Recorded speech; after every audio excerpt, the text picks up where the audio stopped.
Tahukah kamu, dalam kartun SpongeBob SquarePants, ada seorang karakter yang dijuluki sebagai si nomor satu.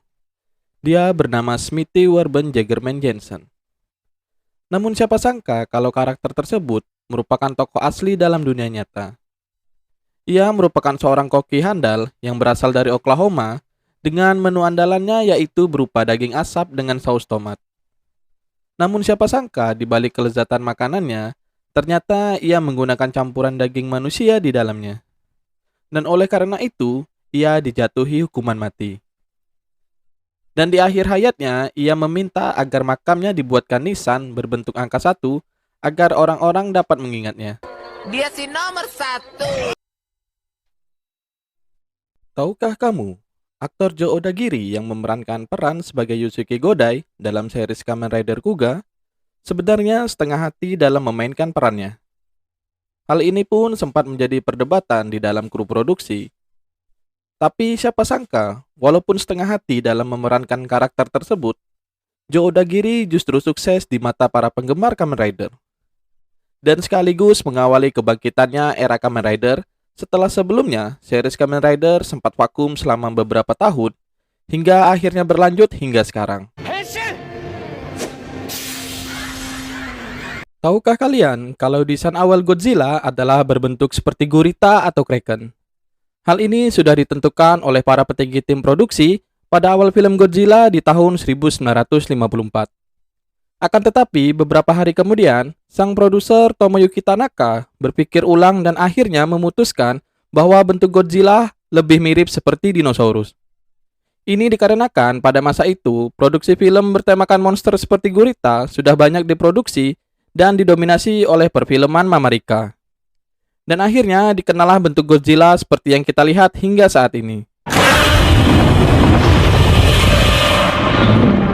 Tahukah kalian, pada film Avatar tahun 2009, tim produksi menggunakan 40.000 prosesor dan 104 TB RAM untuk merender seluruh animasi dan CGI yang ada. Tapi meskipun sudah menggunakan sekian banyak komputer, proses rendering tetap menyita waktu yang sangat lama. Bahkan, untuk merender satu frame saja membutuhkan waktu sampai berjam-jam. Dan inilah yang membuat film Avatar menjadi salah satu film terbaik dan bertahan cukup lama sebagai film terlaris di dunia. Udah tahu belum kalau sebenarnya Doraemon itu memiliki telinga? Ini sudah diceritakan dalam sebuah episode yang berjudul The Birth of Doraemon tahun 1995, yaitu ketika Seiwashi, cucu Nobita di masa depan, ingin memberikan hadiah sebuah patung pahatan kepada Doraemon di hari ulang tahunnya.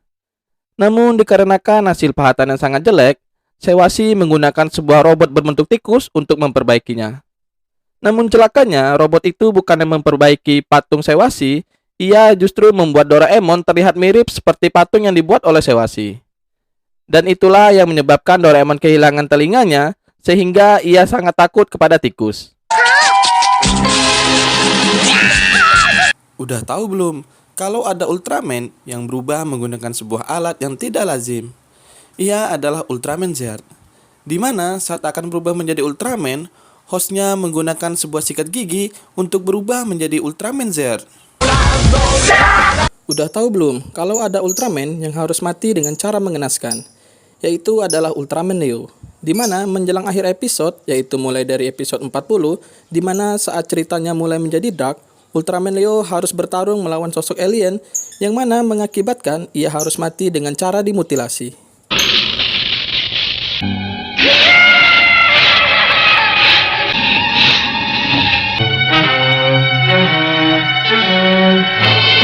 Leo!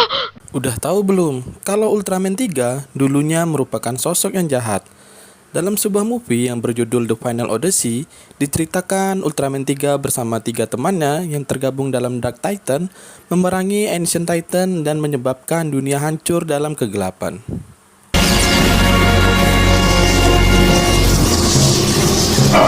Udah tahu belum kalau para Kamen Rider biasanya berubah menggunakan sebuah alat?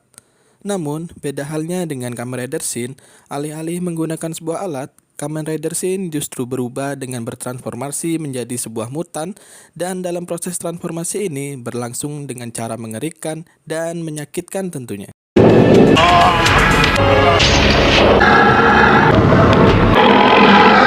Udah tahu belum? Kalau belum lama ini, pihak Suburaya telah merilis video berdurasi 10 menit dari movie Ultraman Shin. Dan tahukah kamu kalau wujud dari Ultraman Shin sangat mirip dengan Ultraman Hayata atau yang kita kenal dengan Ultraman Mbah? あれがウルトラマン。 Udah tahu belum kalau Ultraman Max pernah lupa ingatan nih guys? Tepatnya pada episode 16 di saat Ultraman Max melawan monster berbentuk seperti mata, ia lupa bagaimana caranya untuk mengeluarkan jurus.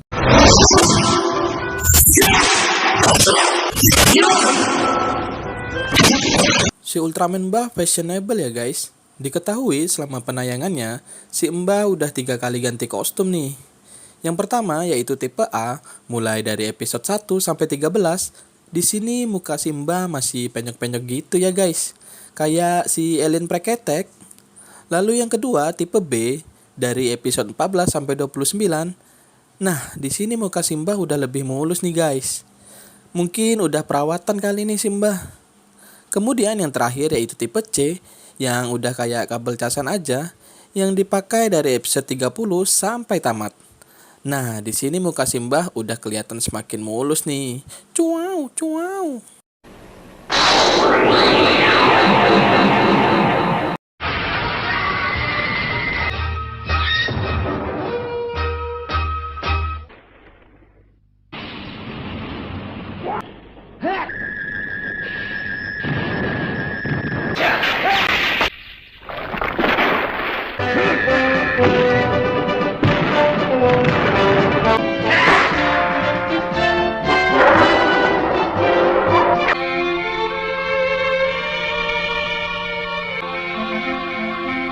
Selain Ultraman, ada series raksasa lain yang juga eksis di era 80-an, yaitu Megaloman.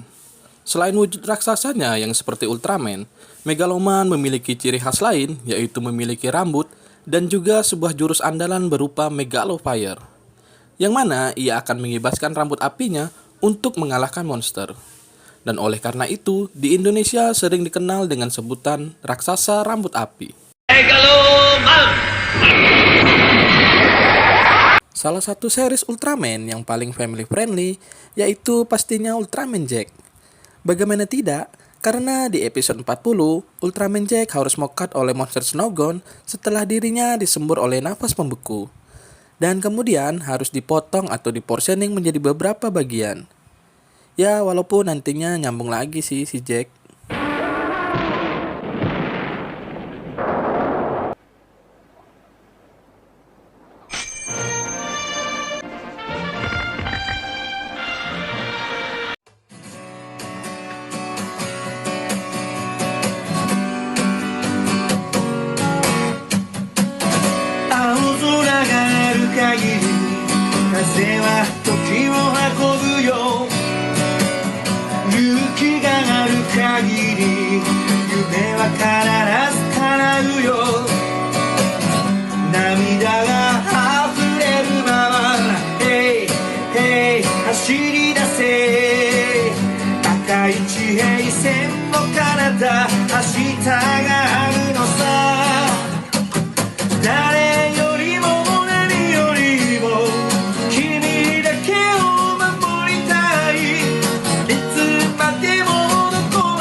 Funky Remix.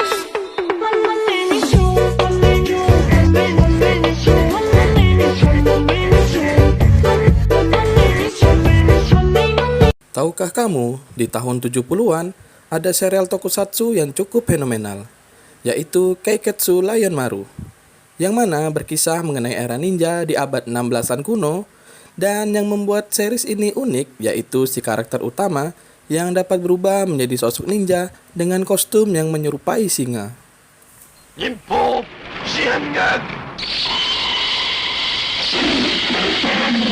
Tidak dapat dipungkiri lagi kalau Ultraman era Showa sangatlah family friendly dan ramah anak.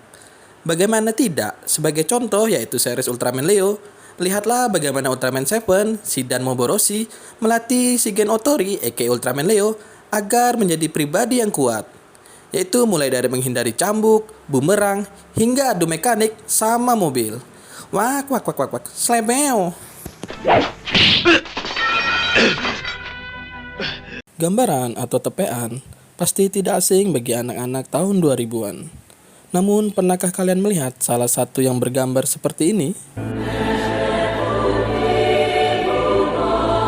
Pasti banyak dari kalian yang berharap bahwa Naruto kelak akan menjadi anggota dari Akatsuki. Namun selama penayangannya sampai tamat, kita tidak pernah diperlihatkan sekalipun bahwa Naruto akan menjadi anggota Akatsuki. Yang jadi pertanyaan, siapakah yang membuat teori ini? Mari berdiskusi. Tahukah kamu kalau biasanya host Ultraman untuk berubah biasanya menggunakan sebuah benda atau alat, tapi beda halnya dengan Ultraman Nice, di mana ia akan berubah dengan memakan sebuah permen coklat, dan ini membuat dia menjadi satu-satunya Ultraman yang berubah dengan memakan sesuatu.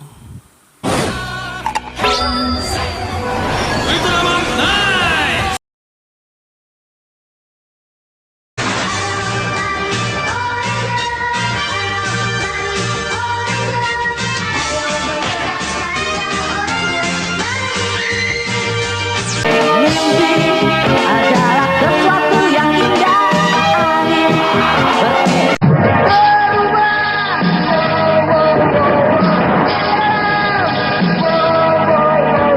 Tahukah kalian dalam series Ultraman Dyna?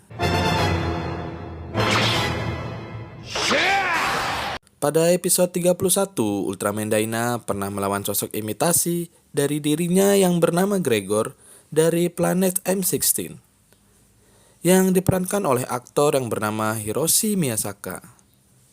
Dan tahukah kalian bahwa ia juga merupakan aktor yang berperan sebagai host dari Ultraman Nice?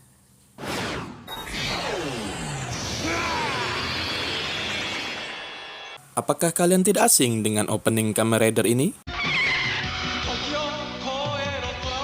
Series Kamen Rider yang rilis pada tahun 1987 ini memiliki lagu opening yang sangat melekat bagi para penggemar Kamen Rider. Dan faktanya, lagu opening tersebut dinyanyikan sendiri oleh sang aktor utama Kotaro Minami, aka Tetsuo Kurata.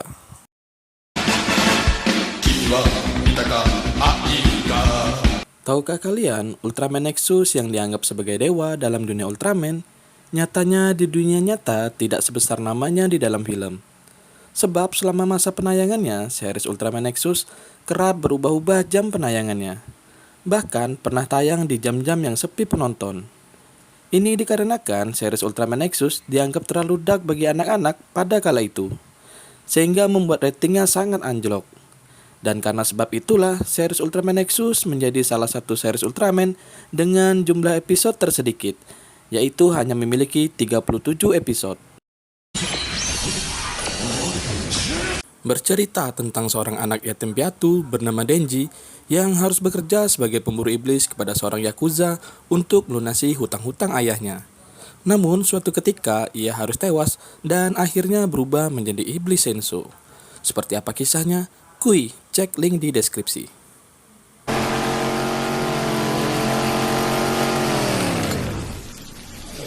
Tahukah kalian, selain para monster dan ras alien yang menjadi musuh para Ultraman, sebenarnya Ultraman bisa saja memiliki musuh lain, yaitu para tukang bangunan.